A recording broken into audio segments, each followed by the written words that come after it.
Welcome to our guide on how to become your own IPTV provider today.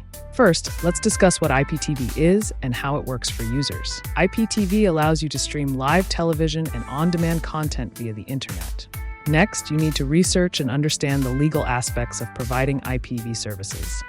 Acquiring content licenses is crucial to avoid any legal issues in the future. Choosing the right hardware is another critical step in your IPTV setup process.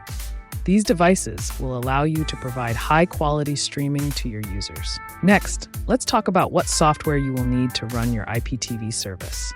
You will need middleware to manage content and subscription services effectively. Now it's time to set up your online platform and website for customers.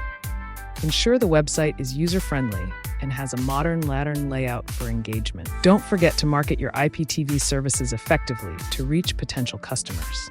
Start by creating attractive advertising campaigns on social media platforms. Also, consider offering free trials to entice new viewers into trying your service.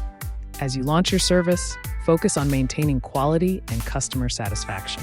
Remember, great customer support can make or break your IPTV business. Thanks for watching. Check out www.2tv.store for your IPTV needs as well.